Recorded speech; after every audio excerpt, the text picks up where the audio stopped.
Voilà pour les titres. Tout de suite, on parle économie avec Christophe Dansette. Bonjour Christophe. Bonjour Pauline. On va revenir sur cette journée de la femme, mais on va d'abord jeter un coup d'œil au marché asiatique. Quelle est la tendance matin ?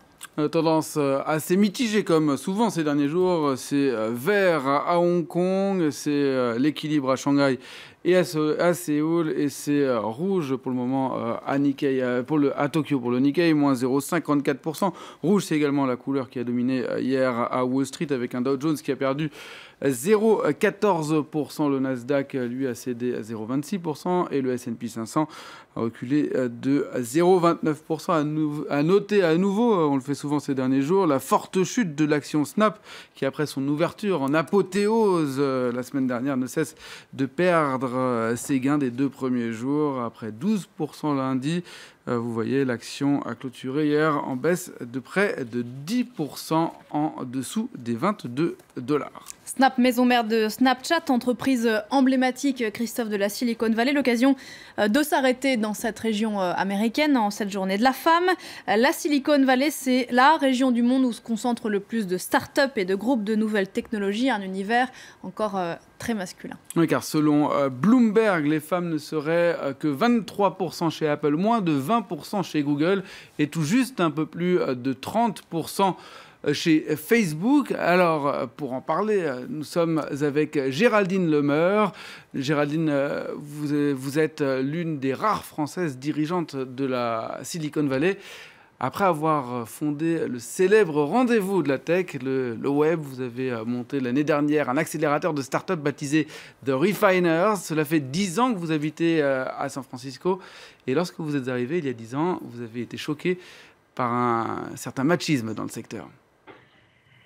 Oh bah c'est certain que c'est encore un univers très très masculin ici, et un petit peu macho. Quand je suis arrivée avec mon ex-mari, on avait une société ensemble qui était le web, et effectivement on me posait plus facilement des questions sur mes 3 garçons que sur ce que je faisais professionnellement.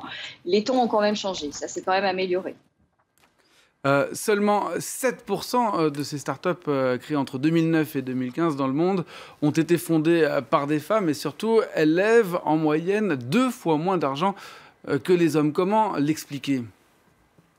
Je crois que c'est encore un petit peu dans la vallée un boys club. Alors comme je le dis, ça s'améliore, ça va mieux depuis quelques années, parce que à la fois il y a des mouvements de femmes, il y a des études qui sont faites, des choses qui émergent. Par exemple, si on pense à The Elephant in the Valley, qui l'année dernière a été une étude faite par une de mes amies, Hélène Lévy, qui a montré en fait tous les problèmes qu'il pouvait y avoir pour les femmes dans les entreprises. Donc cette mise en lumière en fait de toutes ces problématiques. Encore la semaine dernière avec Uber, on a vu que c'était aussi des problématiques de discrimination et de problématiques entre hommes et femmes. Je pense que ça va mieux, mais il y a encore beaucoup de chemin à faire. Comment est-ce qu'on peut faire bouger les choses ? Est-ce qu'il faut changer les psychologies, par exemple ? Alors, il faut changer les psychologies, et puis je crois aussi que les rôles modèles sont très importants. Aujourd'hui, on voit quand même qu'il y a des CEO importants qui sont au féminin, que ce soit chez Yahoo, que ce soit chez YouTube, que ce soit chez HP. Voilà, on peut en citer beaucoup. Vous citiez tout à l'heure Apple, Facebook, etc. Il y a quand même des figures féminines qui sont là, très présentes, et qui deviennent de plus en plus publiques. Et je crois que ces rôles modèles sont vraiment une source d'inspiration, et puis aussi sont des femmes qui peuvent faire bouger les lignes. Vous parliez de Yahoo à l'instant, on pense évidemment à Marissa Mayer, l'une des rares patronnes dans ce secteur qui est à la tête du groupe. Elle a fait l'objet de beaucoup de critiques, sa société n'allant pas très fort en ce moment. Est-ce qu'on aurait fait les mêmes critiques à un homme, selon vous, qui aurait pu avoir les mêmes échecs ?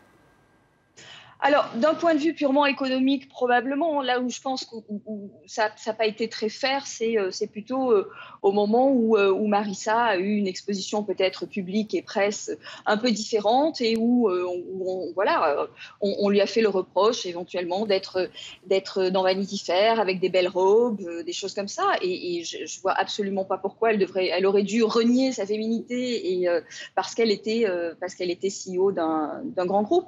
Donc après, il faut faire la part des choses. Je pense que c'est pas parce qu'elle est une femme que Yahoo va pas bien. Je pense que Yahoo avait des soucis à la base. Elle a essayé de redresser la barre. Ça s'est pas bien passé. Et voilà. Mais en effet, peut-être qu'il y a eu moins de il y a eu moins de condescendance qu'il peut y avoir avec ces messieurs. Merci beaucoup Géraldine Lemeur, merci de votre intervention et longue vie aux femmes entrepreneurs où qu'elles soient. Merci beaucoup Christophe. Absolument. C'était le journal de